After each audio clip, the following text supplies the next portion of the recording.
Hello to everyone. आज चाहिँ हामी क्लास 12 को मेकानिजम च्याप्टरबाट मोमेन्ट अफ इनर्सियाको डेरिभेसन गर्छौँ। यो चाहिँ पार्ट 2 हो। पार्ट 1 पछाडि छ जसको बारेमा चाहिँ मैले यो सकिएको छु।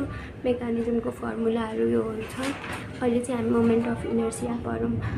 Moment of inertia rotational inertia पनि भनिन्छ यसलाई, किनकि हामी जुनले गर्छौँ त्यो चाहिँ रोटेसनल इनर्सियामा हामी रोटेसनल भनेको रोटेट बडीमा हामी त्यो हेर्छौँ। यस्तो रोटेट हुने यस्तो एक्स एक्सिसबाट यस्तो घुमिराख्ने त्यो बडीमा हेर्छौँ।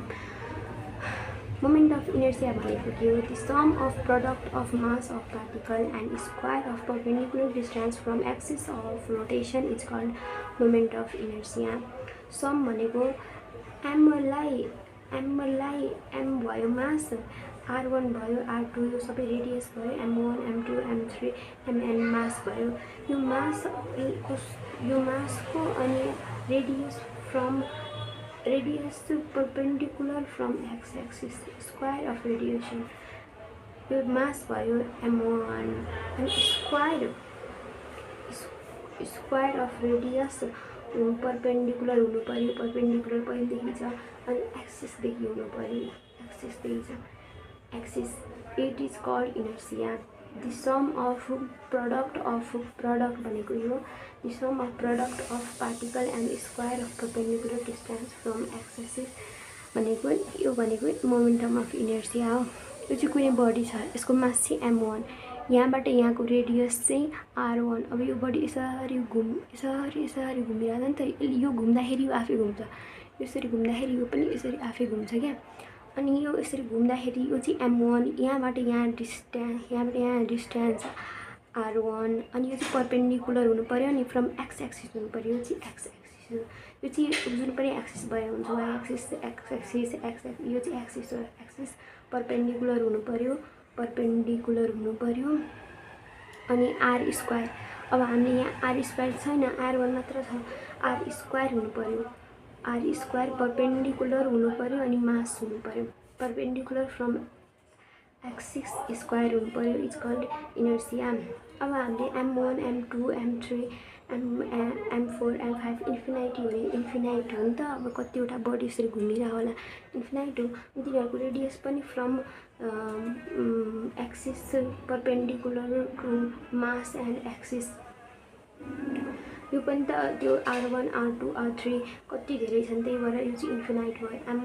इन्फिनाइटलाई हामी RN MN भन्छौँ।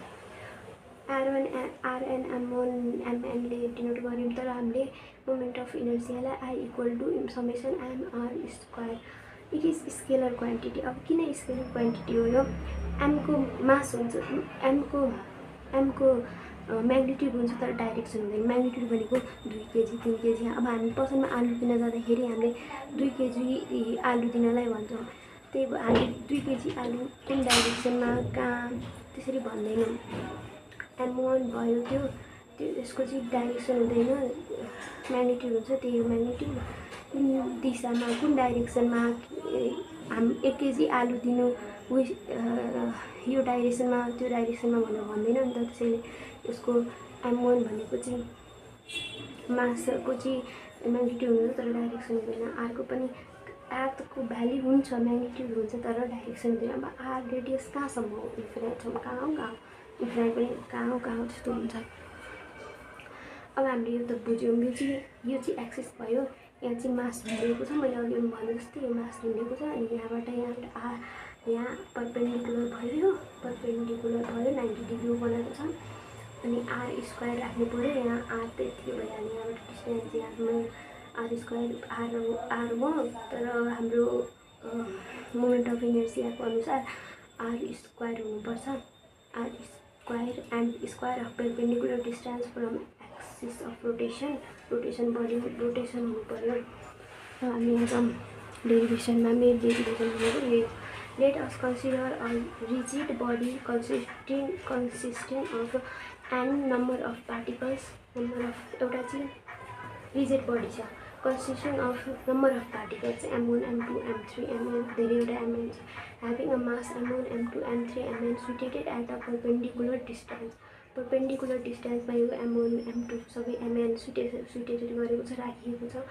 अनि यसको यहाँको डिस्टेन्स r भयो, distance r1 r2 r3 rn from the axis of rotation xy, from the axis of rotation xy।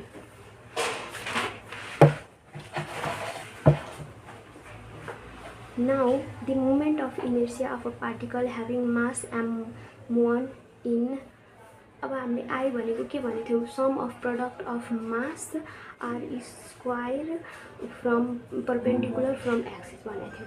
अब यो m1 को निकाल्दाखेरि चाहिँ inertia of m1, mass m1 I equal to m1 r1 square. Similarly r2 को चाहिँ equal to m2 r square r2 हुन्छ, r3 को पनि equal to m3 r3 square हुन्छ। यस्तै गर्दा इन्फिनिटीसम्म हुन्छ in equal to mn rn square. The total moment of inertia of axis xy in x equal to x equal to i1, यो i1 i2 i1 यहाँ भयो, i2 i3 अनि धेरै in सम्म छ। I equal to m1 r1 square plus m2 r2 square plus यो धेरै भयो नि त, अनि प्लस mn rn स्क्वायर। यसरी हामीले फर्मुलामा त लगाउन मिल्दैन नि त यति धेरै। यसलाई चाहिँ हामीले समेसनले यस्तो गर्छौँ, इन्फिनिटीसम्म त त्यसैले हामीले यसलाई समेसन भनेर डिनोट गर्नुपर्छ। समेसन भनेपछि जाँचमा पनि हुनसक्छ। I इक्वल टु समेसन भनेको धेरै छन्, I equal to 1, I equal to moment of inertia equal to 1, N भनेपछि m1 m1 rn हो। अनि यो चाहिँ r भनेको चाहिँ m1 rn होइन है, सरी, एन भनेको चाहिँ इन्फिनिटी हो, ni ri स्क्वायर चाहिँ इन्फिनिटीसम्म हो है। Is the moment of inertia of rigid body, यो चाहिँ मोमेन्ट अफ, यो चाहिँ फर्मुला। अब हामीले काम बुझ्यौँ नि यो फर्मुला कहाँबाट आएको हो। It is seen that A is directly proportional to mass, total mass of the body, i.e. higher the mass of the body, higher the difficulty to start rotating or stopping rotating। अब कुनै body चाहिँ होइन, यसको मास अघि मैले इक्वेसनको दिएको थिएँ नाम, यो चाहिँ भयो परपेन्डिकुलर डिस्टेन्स फ्रम एक्सिस, अनि यो चाहिँ r स्क्वायर भयो, यो चाहिँ mn भयो। अब यो रोटेटिङ गरिरहेको छ, रोटेटिङ। अब यो जति ठुलो मास हुन्छ त्यति हामीलाई गाह्रो हुन्छ सिस्ट गर्न, अनि हामीलाई स्टार्ट गर्न धेरै गाह्रो हुन्छ, अनि हामीलाई स्टप गर्न पनि धेरै गाह्रो हुन्छ। नभए हामीले एउटा डोरीमा सानो ढुङ्गालाई झुन्ड्याएर राख, अनि यस्तो रोटेटिङ गर, अनि त्यसलाई रोक्न स्टार्ट गर्न कस्तो गाह्रो हुन्छ, तर सानो मासलाई सजिलो हुन्छ। So I is directly proportional to m। अब m जति मास बढी हुन्छ त्यति हामीलाई डिफिकल्ट हुन्छ।